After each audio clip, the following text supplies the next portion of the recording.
Shabbat Shalom to all of you.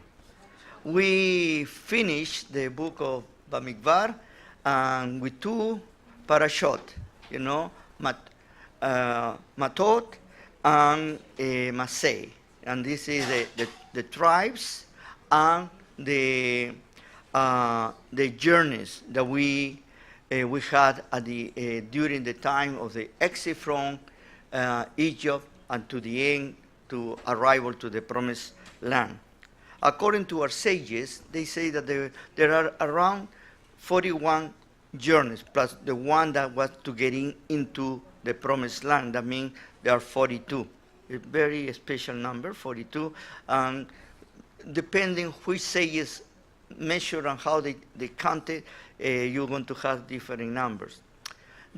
All these journeys are not exactly all that they went on, are not all the stops.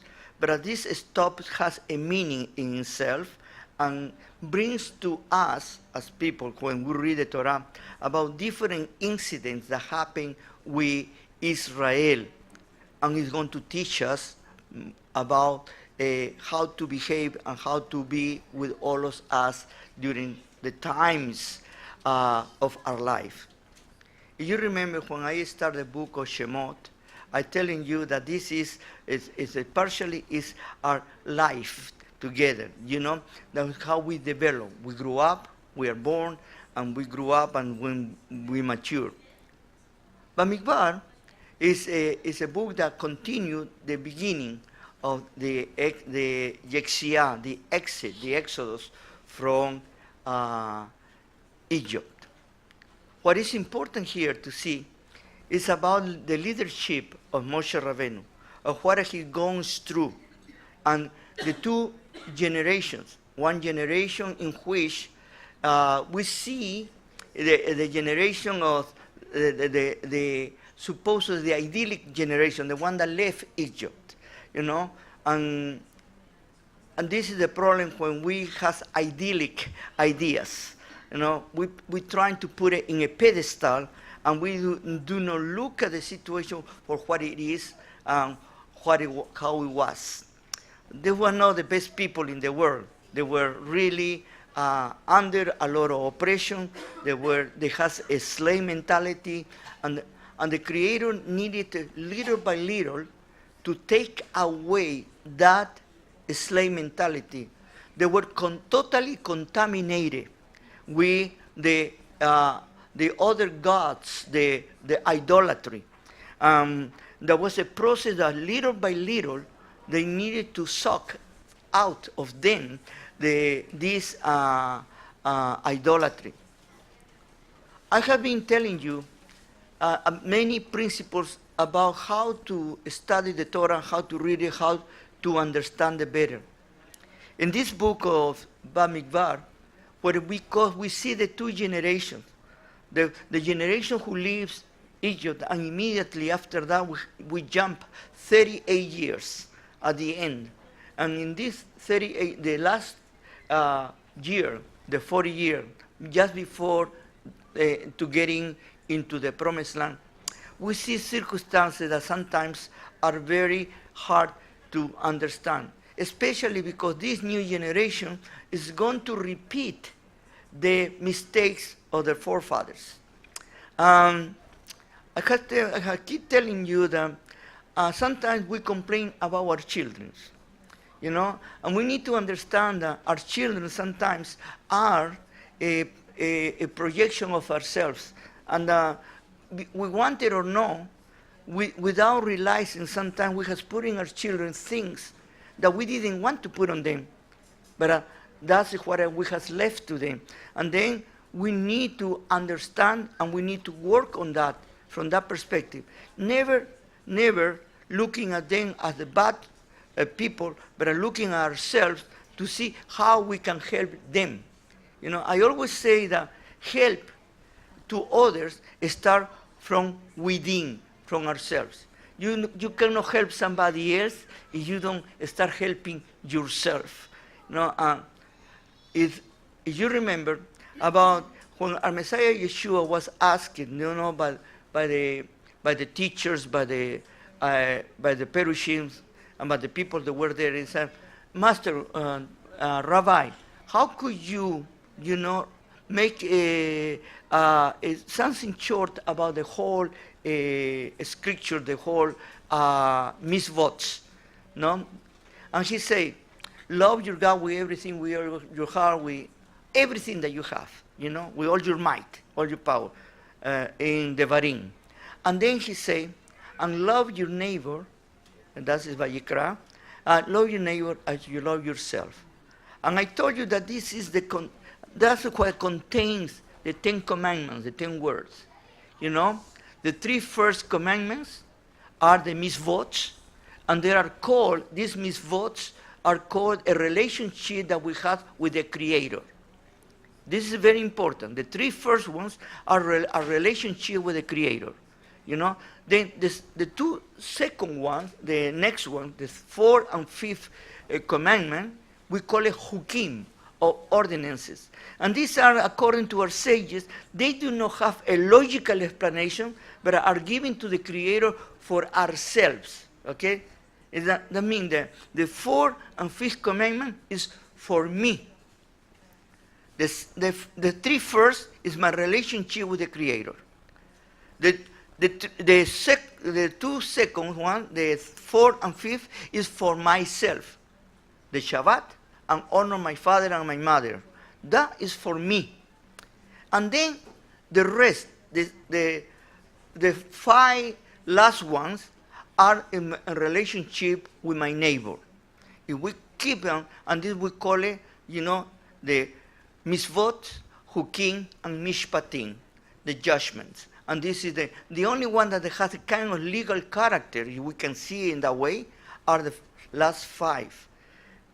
But the Torah, it is not a book of legalism. And it's not a book about laws like it's being translated today. Because Torah doesn't mean law. And that was a mistranslation to me from the Hebrew to the Greek in the Septuagint, when they translate it as nomos. And that's when we start getting ourselves in trouble, because that's where legalism becomes to form part of everything. You see, Torah comes from the root word that means to teach and to give principles and to show you something, no? And has nothing to do with being legalistic. Has to do with walking in the right way. Very similar to what the prophets needed to do to show us the way. And why is so important to understand in this way? Because most of the religions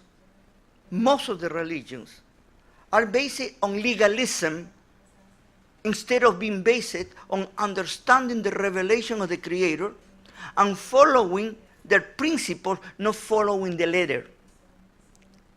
And sometimes we are so touched by the letter that we lose the perspective of the message. Do you remember when I told you about this example about a mosaic? A beautiful mosaic. What it is? It is made of little pebbles, no? And this mosaic, when you get very close to the mosaic, you see the pebbles. But in order to see the beautiful mosaic, you need to take a step back and to look at the beautiful picture. And this is what the Creator wants.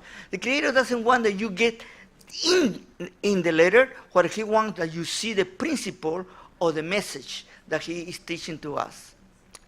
Moshe Rabbeinu went through that process.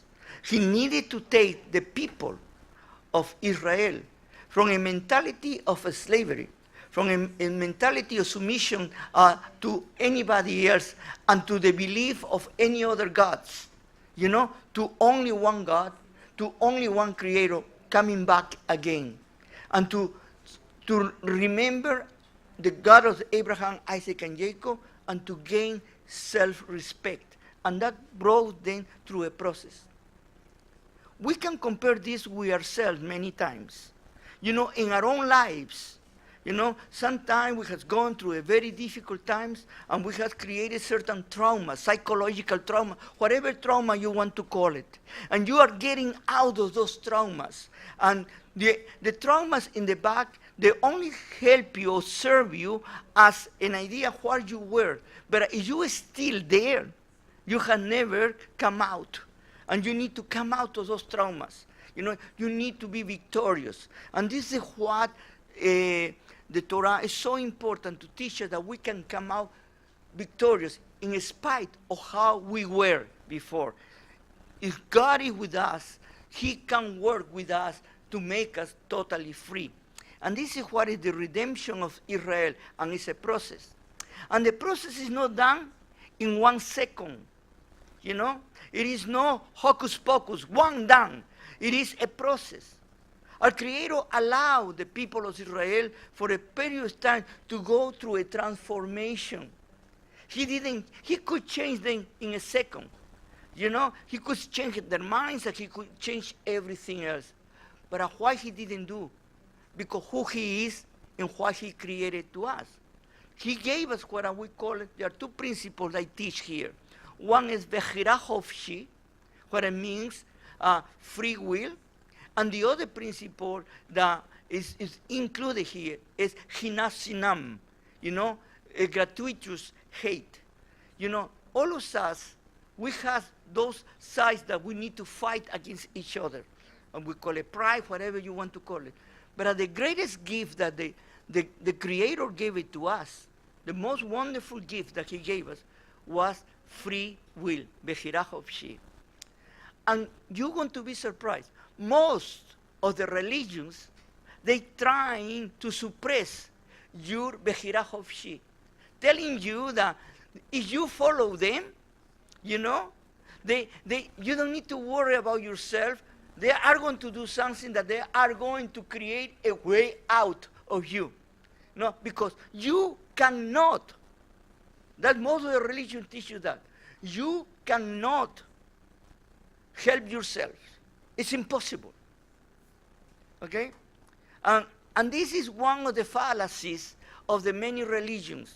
Because they are going to make you believe that you need somebody else to be helped. You need somebody else to pay for your faults. You need something else to do in order to pacify, appease their gods. That's the idea. Their gods are so upset with you that they want to destroy you. And then the only way that you can do is to appease them. And how do you appease them? By killing something or destroying something or making somebody to pay for it. That's the idea. That was the old ideas. Our Creator goes with the people of Israel step by step, trying to get them out of that. He doesn't do it in a second. He allows them to go little by little and is changing the direction of many things. But we constantly go back to that. Why? Because we think that because it's not possible for us to be perfect, you know, the Creator has made a wrong deal, has made us with mistakes. The reason that he gave us free will, that was the greatest gift that God could give it to any human being. And giving us free will, what it means is that you and I, we are responsible for our own acts. Not my neighbor, not somebody else. I won't pass the buck to another person to pay for me. No. We pay for what we have done. And there is a process that we have seen before, that God produced in the whole Torah, and even with the prophet. All with the process is very simple. Teshuvah. Okay? And Teshuvah is no repentance, as many people has called it. Teshuvah is, the word Teshuvah means to come back to the Creator. And how you come back to the Creator? The only way that you come back is to acknowledging what you have done, to repair what you have done, and then to be with Him. This is the process that the Creator has given to all of us. No animals, no sacrifices, nothing else. The only thing that God requires from you is teshuvah. It's in all scripture. But then, when you do interpretations of the scripture in the way that you want it, or you want to pass the buck to somebody else, it's very easy. And most of the religions, they're going to teach you this thing. You do not need to worry about yourself. The thing that you need to do is to follow my rules and my doctrines. And you follow my rules and my doctrines, you are okay. And who are the ones that give you those rules and doctrines? The people that are in the top, you know? And they are the ones that they're going to tell you all the time, this is the way. And if you don't do this, you go bad, you know? And depending which religion you are, you can go in this way or the other way, and you need to do certain things to save your soul. And always passing the buck. Well, Moshe Rabbeinu is going to be teaching the people of Israel that they are responsible for their own actions, and they are going to pay for it. And then, when there comes an acknowledgement, okay, of what they has done, the Creator will act upon. In the moment they're going to realize that they did something wrong, and they are going to come back. And this is the process that God constantly is talking to the people of Israel. In this book of Bamidbar, the natural direction will be the book of Yashuv. But we have a fifth book, Devarim, who is the recounting of, from the perspective of Moshe Rabbeinu. The first four books were the Creator was talking to us, and Moshe Rabbeinu was transmitting that. But the book of Devarim, or the Deuteronomy, is the book that is Moshe Rabbeinu who is going to talk to us about his own experience, how he saw it. And then we can compare those books. But the idea will be you read from Joshua, from Bamidbar, and you go directly to Joshua, and you're going to see a very nice way of how this developed.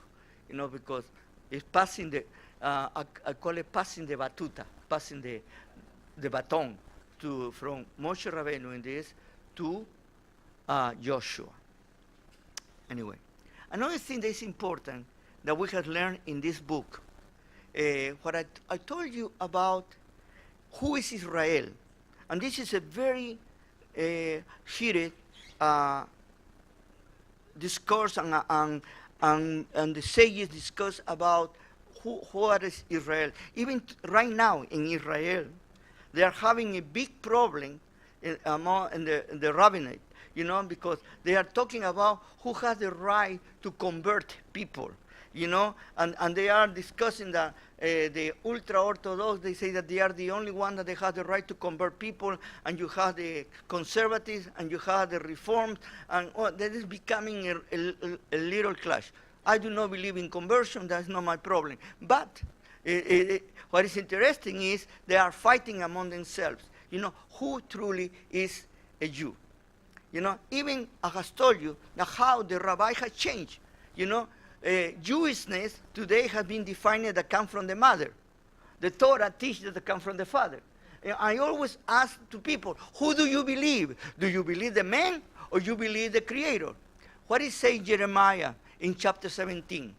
Cursed be the name, cursed be the man who trusts in man, and blessed be the man who trusts in God. You know, who do you believe? Do you believe the man or you believe God? You will be surprised how many things that we have accepted to believe are no in the scriptures, are deductions, theological thoughts, ideas that have been developed by very smart people who they are very good putting everything under the other things and make you look or read, but that looks like that's true. And then, but when you search inside, you realize that it is not. And we need to be with open eyes. Don't believe that everything that is bright or is shiny is gold. You need to check it. And this is why it's the responsibility of the believer. But that is the reason that our Creator gave us free will. In that way, you don't pass the buck to somebody else. It is your responsibility for whatever you do and whatever is your, where are you going.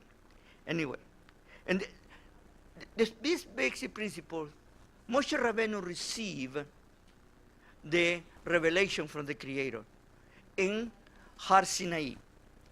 All of us, we know that. But what is interesting here is that he didn't receive it in a way that was occult or was obscure, was in front of everybody, you know?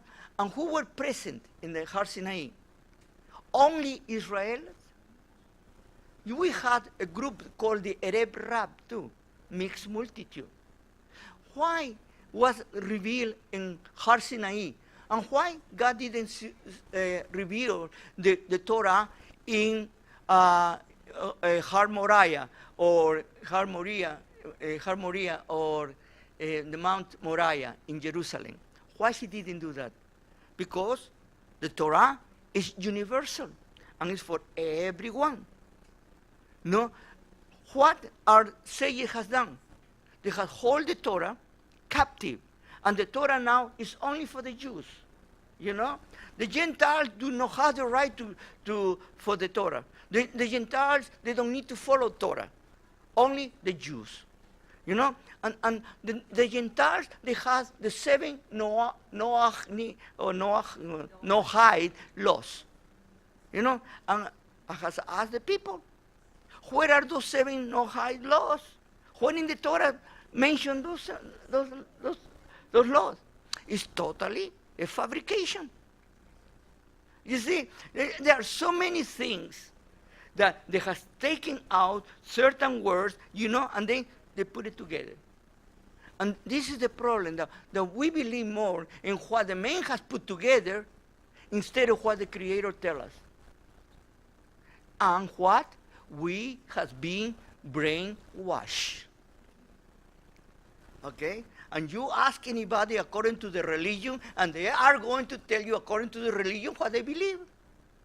And they are totally sure that they are right.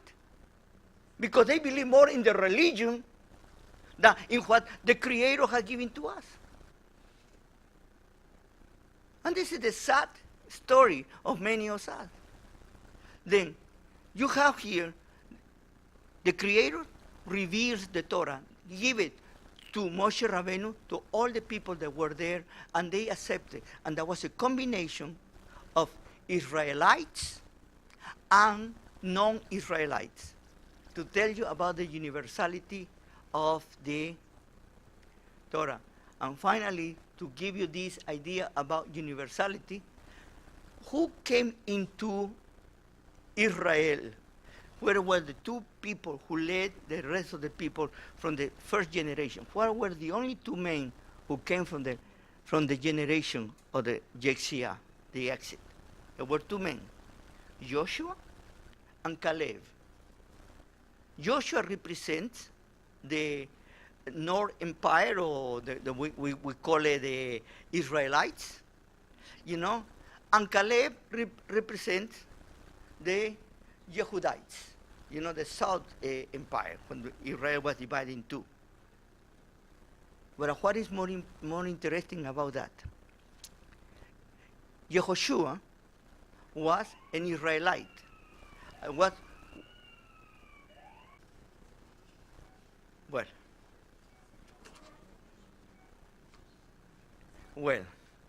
Excuse me, was a little situation that we don't know what happened, but all of us, we are okay now.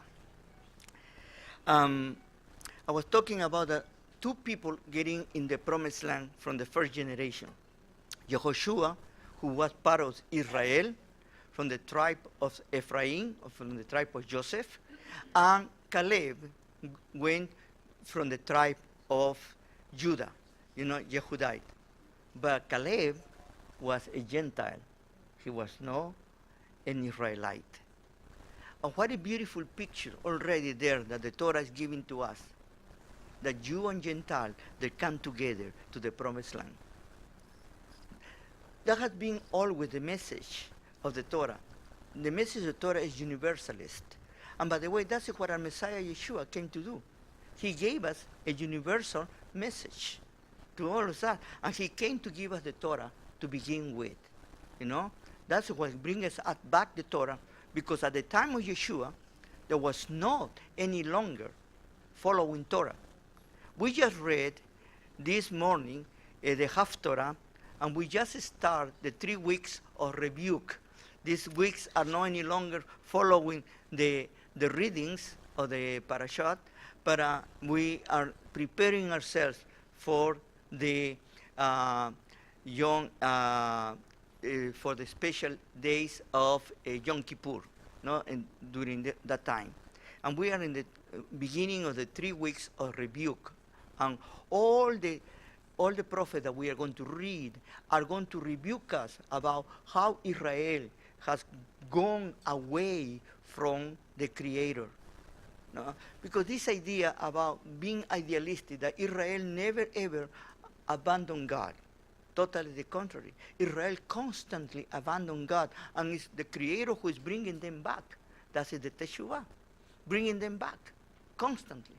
And when there is always a remnant, you know, the name of our community is Shear Yashuv. It's a remnant, always a remnant. No, always there is always a people who follow the Creator for what He teaches, not for what men teach us. Then these are also already the picture about the universality of the Torah. This is something that I have been teaching you. Moshe Rabbeinu, in his trip to the Promised Land for the 38 years that he couldn't get in because of the sin of the spies, and he couldn't get in immediately to the Promised Land, and they were wandering for 38 years around the wilderness. Finally, they are ready for the second generation to come into. And the second generation had the same problem that the first generation. And he needs to deal with them. And he wants to cross to go with them to the Promised Land. And our eternal God said to him, no, you cannot do it, because you failed to me. Okay? And many people question themselves, what really was so big for Moshe Rabbeinu to do that he didn't deserve to go to the Promised Land after all that he had gone through his people, all that he has done? No, he was 120 years old at the time that he was going to go there. You know, he needed to rest. One of the things is very interesting. Most of the rabbis, they will tell you that one of the reasons why Moshe Rabbeinu was not allowed to go with the rest of the people, with the new generation, to the Promised Land, because they were going to make him like a god. And they needed to show that he was a human being. He was not a god. And he needed to stop and to go to rest with his own parents. This is the idea about why Moshe Rabbeinu didn't go. Not because he made such disobedience, you know, was one moment that he lost his temper. For one moment that he lost his temper, he lost everything. It is the Creator, such a way that is going to punish our great teacher only for something that we look that is so minor. Well, there are more things that sometimes we need to search and look in a better perspective and to understand better. I mentioned to you that we need to go through the paradigm shift. And what I mean the paradigm shift? If you remember, I have been teaching you and sharing with you about that not everything that we have learned, it is true. And many things that we have been taught, it is not true. You know, we have learned a lot of theological understanding from different, depending which religion do you come or where, in which group do you grow up, they put in your head certain ideas. Or they make you believe in certain ideas. Or make you think, that sounds logical. Or this sounds very good. And then when you go deeper, you're going to see that even that has an appearance, it is not what it says. And that is the reason that the paradigm shift means to be open-minded. That you need to look at the things in a different way. Israel is the centrality of an understanding, because Israel is the people that have been chosen by the Creator. What Israel means is the idea that God chose a people, okay, and through these people was going to do something special. They have a calling. Everybody who is part of Israel has been called by the Creator. And the calling, we have made it to believe that it's ethnical. What it means is by race. I want to tell you right now, today there are many people who they call Jews, that they are not Jews. And there are many people who they say that they are not Jews, that they are Jews by blood, by ethnicity. Okay? But what happened is who they follow. And they believe in conversion. Men cannot convert anybody. We do not have the power to convert anybody. That is a religious lie, you know. But we work in that way. That's what is happening right now in Jerusalem, in Israel. You know, they are fighting about who has the power to convert whom, and who is the right, who converts what. These rabbis are in the black list, and these other rabbis are in the other black list. I am in the black list, but that's okay, you know. But that doesn't make any difference to me. Why? Because I do not follow men. I need to follow the Creator. That's what our Rabbi Yashuv taught us. No? And then when you put words in the mouths of another people, and that's when it's not being fair. God chose Israel. And never Israel was chosen because of ethnicity, was chosen because of a person, Abraham Avinu. And Abraham Avinu has brought his wife and brought the other people. At the beginning, Abraham Avinu, his people were all his servants. That was his servant. And little by little, then he has Jacob, and then he has Isaac, Jacob, and then the 12 members of the tribe. Interestingly enough, no one of the 12 members of the tribe of Israel married an Israelite. You know? Then, how they're Jews? The rabbis tell you that the only way that you can be a Jew is your mother is a Jew. Then they have this saying. The people are wonderful. What they say? All the women converted. Like Ruth, they converted. Make you something different. You know, like those say, no, you are not any longer meat, now you are fish. You know? This is very good. I call it the hocus pocus. Well, it's time that we go down to earth. And it's time that we look at our Creator, because He gave us brains, and He gave us understanding, and He gave us responsibility. Each one of us, we are responsible before the Creator. Okay? Every religion is going to prepare a way of passing the buck to somebody else. Our Creator never make a passing the buck. Our Creator is always, you need to be in front of me. And He knows us better than we know ourselves. This is why it's so important to understand this wonderful gift of the Hirah of free will. We continue. I have been telling you about all this time that the leadership of Moshe Rabbeinu was constantly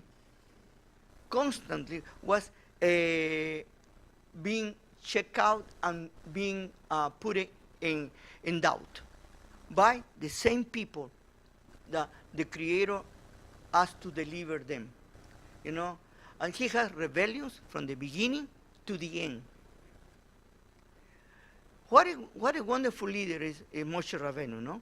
He was a reluctant leader. He never wanted to be a leader. He wanted to look for every excuse that he could not to lead it. And then at the end, he realized that that was his role that the Creator had been giving, and he accepted. And he identified with his people. And he became part of his people.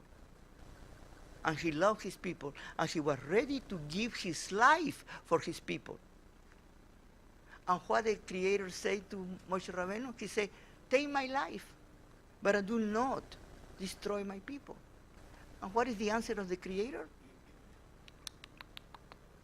Nobody can give their life for somebody else. Everybody is responsible for their own act. If you sin, you pay for it. Doesn't say, somebody, don't worry, Moshe Rabbeinu died for the sins of the people. That is in the scriptures. Why? Because the Creator wanted to give to each one of us the responsibility to be ourselves. That's what our Messiah, Yeshua, told us. What happens is when you change words and you put it in different perspective, you are going to look at different ways. I tell you that theological understanding has completely changed the natural revelation of the scriptures. One thing is to look at the scriptures, another thing is being a theologian. Theologians can look from every perspective, and they can make you believe certain things. And they bring you from there, and then bring you from here, and they put it together, and they make a beautiful presentation. And looks so good. Like sometimes so hermetic that there is no leaking. And suddenly, if you start looking inside, you're going to find the holes. But I believe by faith. That's all. You know, our Creator gave us brains. He didn't say, I won't give you intelligence because I am afraid that if you start thinking, you won't believe in me. Totally the contrary. He wanted us to search for ourselves, to become part of Him. This is the reason why Israel went through so many things.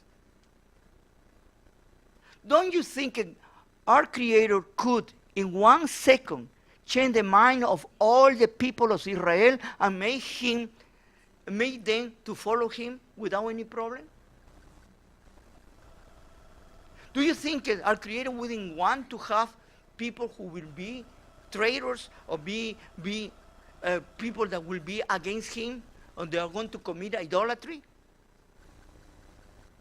If He could change the minds of everyone, why He didn't do it? Because that is the principle about the great gift that the Creator gives us as human beings. You know, I start always in Bereshit to try to understand that we were made to His likeness and image. To understand that we have been made to His likeness and image, we need to understand in which way we are part of the Creator. Why He didn't say the same thing about the animals? Or why He didn't say the same thing about the plants? The only one that we are made to His likeness and image is us, human beings. And what it means to be His likeness and image? That we're a body, we have a nose and 2 eyes, and a mouth and 2 ears. That's what it means? Totally the contrary. Most of the people today, that is the idea about their gods. But our God is ethereal. He is no physical. What He gave us? We need to understand. He gave us this. He gave us this. He gave us this. What it means is the capability to communicate, to speak, and to act upon things that we think. It is us, like him. It's not only about the physical seeing. It's not about the physical touching. It's about the ethereal part that we are. Because our immortality is not in the physical part. Our immortality is in our spirits. It's in what we call in our neshama. We have lost that. Because right now, everything is so material. Everything is so here, and we need to see concrete and put it all in little boxes. We have defined God, and God cannot be defined. We have the chutzpah to teach about God, like we can teach about God. You know, when you study theology, to me it's the greatest chutzpah of any human being. Why? Because they put God in little boxes, and they define God. That is impossible. You know, Shlomo HaMelech, the great wise king, when he was building a temple, he said, I am not doing it for you. You don't need it. How I can put your person inside a little room? The temple was made not for him, was made for us. And people think that they're making for God. When we come here to the synagogue, and we come here to worship together, we're not doing for him. We're doing for us to give it to him the things. He doesn't need our praises. We need him. He doesn't need us. We need to start walking by principles. We need to start from the beginning, not from the end. Moshe Rabbeinu was very, very sad at the end because he couldn't get in the promised land. And why he couldn't get in the promised land? Because supposedly he gave the glory to himself instead to give it the glory to the Creator. In a moment of outburst, because the people were so hard-headed, he couldn't take it anymore. He had gone through so many things that he lost his temper. And look at what it cost him. But the most important thing was that the eternal God gave him the opportunity to see the promised land and say, you have done a good job. Many of us, we are here in this world, and we are passing through.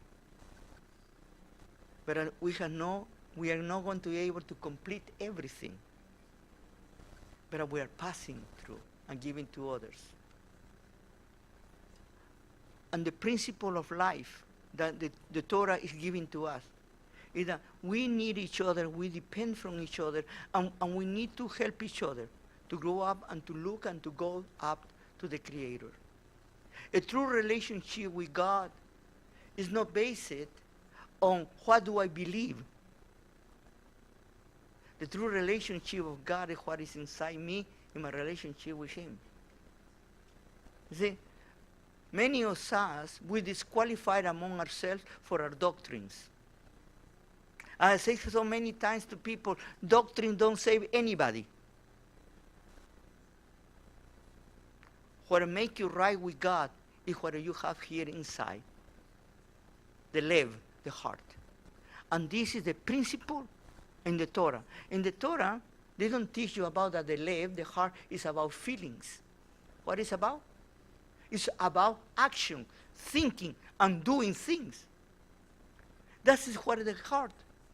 You know, in Jeremiah 17 again, when Jeremiah says, the Creator is talking and saying, how deceitful is the heart of man? Who can man know the heart of man? And he said, I know the heart of man, and I test, and I wait the heart of man, and I give him according to them. Sometimes we build up a beautiful doctrines around, and we get out from the most important point. It's about being faithful to the Creator in spite of ourselves sometimes. And when we fail, what the only thing that we need to do? Come back. One of the most beautiful stories to me that I love it is the mashal of the prodigal son, and Yeshua told us. This is a beautiful, beautiful mashal, beautiful parable, about a young man who has everything, but now he wants to be on his own. And he asked his father all his inheritance before time. And his father gives everything to him and goes out to the world. And he does whatever he wants to do. He does the worst of the worst to the point that even he lost everything. And then when he's in the worst situation, fighting with the pigs, what to eat. What did he say? I think the lowest of the lowest workers in my father's house lives better than me right now. And what am I going to do? I'm going to go back to my father. And I'm going to tell him to receive me and to make me one of the lowest of the workers. And I'm going to be a better condition. And he did that, and he went back. And he acknowledged. And what his father say? No, I don't want to see you anymore. You are the worst of the worst. You don't know. Oh, no. Daddy, I'm going to kill an animal, or I'm going to kill somebody else to pay for my sins. That's what he say? Daddy, let me pay you for what I did wrong.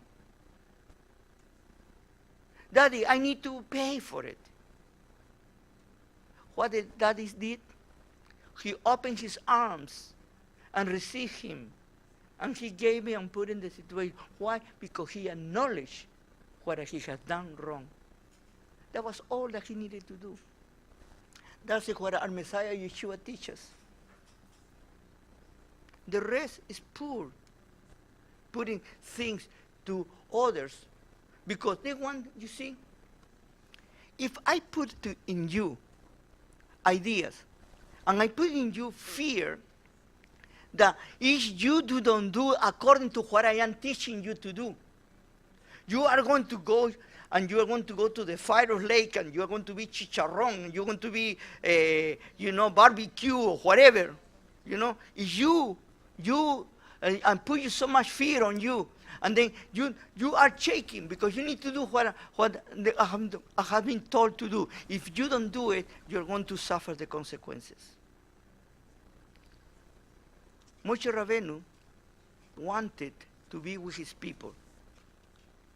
At the end of this book of the Bamidbar, he's told that he's going to die and he's going to pass away. And he passed to Joshua, who is going to follow him. And the only thing that he does is that I want to see the other side. He stopped arguing, and he accepted. The most difficult thing sometimes for us as human beings, and there's a beautiful principle that we can learn from the Torah. Sometimes we cannot change the situation, and we need to accept it for what they are. Doesn't mean that you give up. Doesn't mean that you need to live with it. Sometimes we do certain things that they bring consequences. And the only thing that we need to do after the consequences, we need to be thankful to the Creator that He has given a new opportunity. Our God is the God of the beginning again. Our God is the God of that He look at you as a person. Our God is the God that we as individuals, we are important and we form part of the community. Each one of us needs to have a relationship with Him. And when we come in community, we share that relationship. But remember, nobody else can replace you. You need to do it on your own.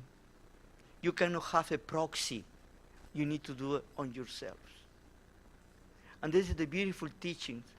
You know, and let me finish with this. In this passage, there is a beautiful teaching about, we start in Matot, about vows and oaths. And I want to read to you what our Messiah Yeshua teaches about that. This is to see how beautiful he brings to us when we read the word. He says, this is a Habesorah Matayahu, the Gospel of Matthew in the Messianic writings. And he says as follows.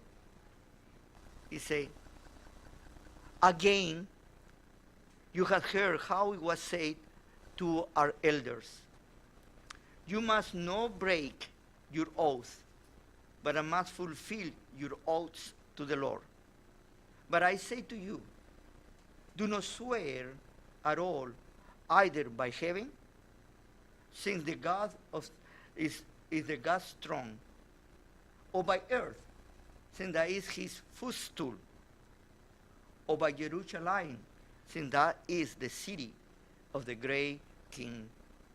Do not swear by your own head, either, since you cannot turn a single hair white or black. All you need to say is yes to your yes and no to your no. Anything more than this comes from the evil one. What a beautiful way to finish this parasha de Matot, where our Rabbi Yeshua is teaching us about that we do not need to swear, we don't need to promise anything, only to do it or not to do it according to our answer.